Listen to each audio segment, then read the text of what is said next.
Hello guys, welcome to my channel biology basics. आज की इस वीडियो में हम लोग क्रोमोसोमल थ्योरी ऑफ इनहेरिटेंस के बारे में बात करने वाले हैं। आप लोगों ने मेंडल से रिलेटेड जो एक्सपेरिमेंट पढ़ा होगा कि मेंडल ने क्या एक्सपेरिमेंट किया था और मेंडल ने क्या डिस्कवरी किया था। मेंडल ने आपके जो इनहेरिटेंस के ऊपर बहुत सारे एक्सपेरिमेंट किए और कुछ बात कही। उनका जो एक्सपेरिमेंट था वो 1900 तक अनडिस्कवर्ड रहा। राइट, क्यों अनडिस्कवर्ड रहा? उसके बहुत सारे रीजन है। राइट, बहुत सारे। जैसे आपका जो टेक्निक है वो इतना ज्यादा स्ट्रांग नहीं था, मीन्स माइक्रोस्कोप्स आपके ज्यादा इतना ज्यादा एडवांस नहीं थे। कम्युनिकेशन इतना ज्यादा स्ट्रांग नहीं था, उनके जो मैथमेटिकल अप्रोच थे वो इतना ज्यादा लोगों ने एक्सेप्ट नहीं किया। इस वजह से मेंडल का वर्क रिकॉग्नाइज नहीं हुआ। अब क्या हुआ? 1902 तक 1902 तक जो दो साइंटिस्ट हैं, वॉल्टर सटन एंड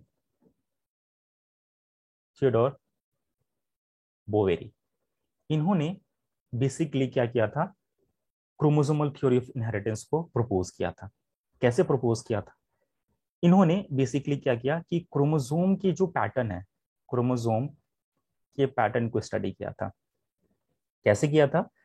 1902 के आसपास एडवांसमेंट आ गया था टेक्नोलॉजी में, आपके माइक्रोस्कोप्स थे वो एडवांस हो गए थे, स्टेनिंग मेथड आ गया था, म्यूसिस इस टाइम तक स्टडी हो गया था।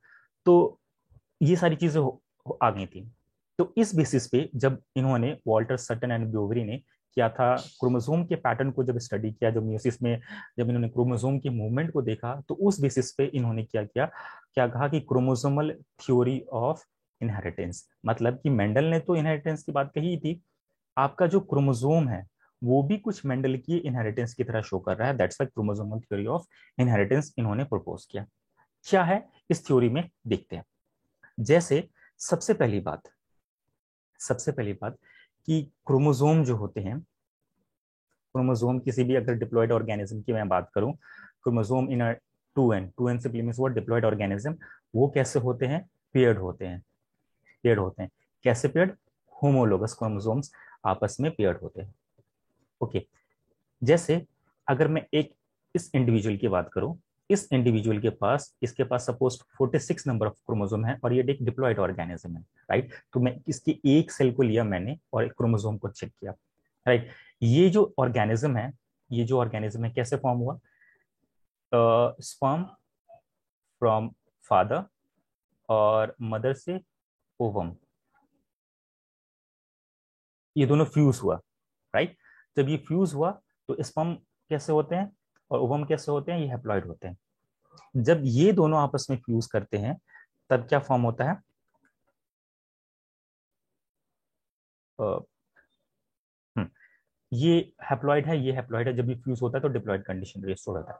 मतलब कि इस हैप्लॉइड में जितने नंबर ऑफ क्रोमोसोम है, इस हैप्लॉइड में जितने नंबर ऑफ क्रोमोसोम है, ये वापस से इस कंडीशन में इस पर्सन केस में आ जाएगा। तो मैं यहाँ पे सिर्फ इस पर्सन के सेल्स को देख रहा हूँ, कोई भी एक सेल मैंने ले लिया। ठीक है। अब क्रोमोसोम जो कि मदर से आया, क्रोमोसोम जो कि फादर से आया, वो सेम होगा। मतलब कि अगर मैंने ये कहा कि इसके अंदर 46 नंबर ऑफ क्रोमोसोम है, 46 नंबर ऑफ क्रोमोसोम्स है, जिसमें से 23 from father and 23 from mother से आता है। इसका मतलब कि जो क्रोमोसोम जो है, और ये जो दोनों जो क्रोमोसोम मदर और फादर से आए हैं, ये क्रोमोसोम जो होंगे सारे के सारे सेम होंगे, एक्सेप्ट जो सेक्स क्रोमोसोम होते हैं। क्योंकि फीमेल की अगर बात करें, फीमेल में फीमेल में सेक्स क्रोमोसोम होता है एक्स एक्स, और मेल में क्रोमोसोम क्या होता है? सेक्स क्रोमोसोम एक्स वाई होता है। तो apart from this sex chromosome, rest chromosomes are same. Right, तो अगर यहाँ से क्रोमोसोम आया मदर से और फादर से, तो सपोज मैं यहाँ पे क्रोमोसोम 2 की बात कर रहा हूँ जो कि मदर से आया है, और ये क्रोमोसोम 2 जो कि फादर से आया। इन दोनों क्रोमोसोम को क्या कहते हैं? होमो होमोलोगस क्रोमोसोम कहते हैं। क्या कहते हैं? Homologous chromosome. होमोलोगस क्यों कह रहे हैं? सबसे पहले ये चीज देखिए।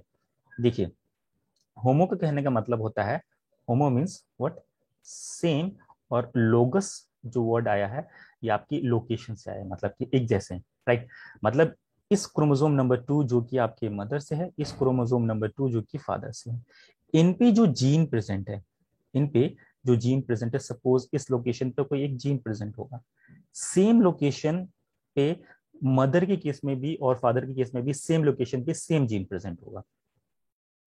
नहीं आई आई बात समझ में? मैंने ये कहा कि मदर के क्रोमोसोम नंबर 2 पे सपोज कीजिए कि यहाँ पे जीन ए प्रेजेंट है, फादर के क्रोमोसोम पे जो जीन होगा सेम लोकेशन पे जीन ए प्रेजेंट हो सकता है, और ये जीन में भी हो सकता है कि आई के कलर के लिए हो, आई के कलर के लिए ये भी जीन किया होगा ऑब्वियसली, जब सेम लोकेशन पे है, सेम क्रोमोसोम है, सेम जीन है, तो obviously this is for what, I colour, right. तो यहां से एक बात समझ में आ गई कि क्रोमोसोम जो होता है, अगर आपकी बात करेंगे, अगर डिप्लॉयड किसी भी डिप्लॉयड सेल की अगर आप बात करें, तो डिप्लॉयड सेल में जो क्रोमोसोम जो होते हैं होमोलोगस क्रोमोसोम्स क्या होते हैं, वो पेयर्ड होते हैं, वो पेयर्ड होते हैं, ठीक है। ठीक उसी तरह, ठीक उसी तरह जो जीन्स जो होते हैं, जीन्स जो होते हैं वो पेयर्ड होते हैं, जीन्स भी पेयर्ड होते हैं। अब यहाँ पे एक और बात कंफ्यूजन क्रिएट होता है, अक्सर स्टूडेंट कंफ्यूज हो जाते हैं कि जीन्स आप कह रहे हो कि पेयर्ड है, ठीक है, और जीन पेयर्ड होगा तभी वो फंक्शनल होगा, राइट। फिर एलील्स क्या है, फिर एलील्स क्या है, ठीक है। इस चीज को समझने के लिए एक एक बेसिक सी बात करते हैं। जैसे मैं आपसे एक टर्म की बात करूं, कैरेक्टर, ठीक है। कैरेक्टर कहने का क्या मतलब है, जैसे जैसे अगर मैं बात करूं कि हाइट, हाइट एक कैरेक्टर है। जैसे मैं बात करूं स्किन कलर, ये एक कैरेक्टर है। जैसे मैं बात करूं आई कलर, ये एक कैरेक्टर है, राइट। अब एक और चीज इसके बाद सामने आता है, ट्रेट क्या है भाई, फिर ट्रेट क्या है, राइट, ट्रेट क्या है। जैसे आपका हाइट या तो टॉल होगा या शॉर्ट हो सकता है, राइट। तो ये टॉल हाइट, ये शॉर्ट हाइट, ये ट्रेट को डिफाइन करता है, ट्रेट को डिफाइन करता है। जैसे स्किन आपका एल्बिनो आपका हो सकता है, या फिर डार्क हो सकता है, कुछ भी हो सकता है, तो ये वो आपके ट्रेट को डिफाइन करता है। आई कलर में आपका आई ब्राउन हो सकता है, ब्लू हो सकता है, ब्लैक हो सकता है, वो आपके ट्रेट को डिफाइन कर रहा है। किसको डिफाइन कर रहा है? ट्रेट को डिफाइन कर रहा है। तो यहां से एक चीज समझ में आ जाएगी कि trait is being controlled by the alleles, where as genes क्या कंट्रोल करते हैं, कैरेक्टर का कंट्रोल करते हैं, राइट, कैरेक्टर कंट्रोल करते हैं। तो ट्रेट गवर्न कर रहा है एलील, और जो character is govern by G genes. ये चीज क्लियर हो, राइट। तो मैंने अब ये बोला कि एक डिप्लॉयड सेल में होमोलोगस क्रोमोसोम पेयर्ड है, तो ये क्रोमोसोम नंबर 2 लिया था, ये क्रोमोसोम नंबर 2 लिया था, सेम साइट पे आपके कुछ प्रेजेंट है। अच्छा एक और बात, इस साइट को क्या कहते हैं, लोकस कहते हैं, site is locus. So same, अगर आप कोई कैरेक्टर के लिए जो जीन आप देख रहे हो सेम क्रोमोसोम है, तो ऑब्वियसली सेम जीन यहाँ पे भी प्रेजेंट होगा, मीन्स सेम कैरेक्टर के लिए। सपोज यहाँ पे आई कलर के लिए जीन है, तो ये आई कलर का जीन है, ये आई कलर का जीन है, राइट। अब ये जीन जो है, अब ये जो आपने मैंने कहा कि यहाँ पे आई कलर का जीन है, यहाँ पे भी सेम, क्योंकि सेम क्रोमोसोम है तो ऑब्वियसली सेम सेम लोकस पे सेम जीन प्रेजेंट होगा। बट अब ये जो जीन है, इसके वेरिएंट्स हो सकते हैं। The variants of gene is basically known as what, alleles.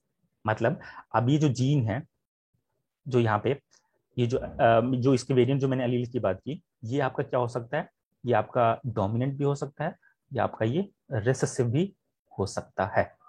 Okay, dominant भी हो सकता है, ये रिसेसिव भी हो सकता है। तो क्या क्या पॉसिबिलिटी है, जैसे मैंने अभी एक एग्जांपल ले लिया, लेट्स से कि हमारे पास दो पैटर्न है, राइट। दो आपके व्हाट, डोमिनेंट वर्सेस एलील की बात कर रहा हूं मैं, ठीक। तो ये जो चीज है, क्या क्या कॉम्बिनेशन बन सकता है, क्या कॉम्बिनेशन बन सकता है, ये देख लेते हैं एक बार। Means capital A capital A, capital A small a small a, ये तीन पॉसिबल कॉम्बिनेशन है अगर मैंने ये दोनों चीज लिया है तो, राइट। तो ये जो चीज है कैपिटल है, जो कि हम जनरली कैपिटल वर्ड यूज करते हैं डोमिनेंट को रिप्रेजेंट करने के लिए, ये आपका डोमिनेंट कैरेक्टर को रिप्रेजेंट कर रहा है। डोमिनेंट कैसा, होमोजाइगस डोमिनेंट, होमोजाइगस डोमिनेंट। ये कैसा है, ये आपका हेट्रोजाइगस डोमिनेंट है। ये आपका कैसा है, ये होमोजाइगस रिसेसिव है,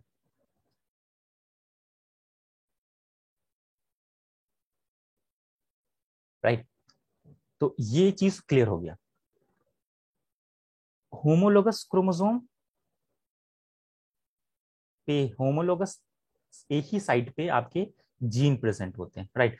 तो ये जो सपोज ये कि ये आपका मदर से आया, ये आपका ये फादर से, मीन्स ये मदर ये फादर से आया, तो सेम क्रोमोसोम है, ये क्रोमोसोम नंबर 2 लिया था मैंने, ये भी क्रोमोसोम नंबर 2 लिया था। यहाँ पे मैंने लिया था आपके कोई भी कैरेक्टर ले लीजिए, आई के कलर के ले लीजिए, हाइट के ले लीजिए, कोई भी ले लीजिए। तो यहाँ पे जो जीन यहाँ पे होगा, जिस कैरेक्टर के लिए होगा, सेम जीन यहाँ पे होगा।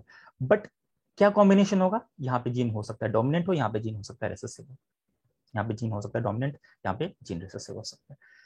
अब ये दोनों एक साथ आएंगे, ये जीन जब एक साथ आएंगे, they will they will express a specific character, because genes genes are or genes always working in pair like the chromosome pair में होते हैं, इसी तरह से जीन भी आपके पेयर में होते हैं, राइट।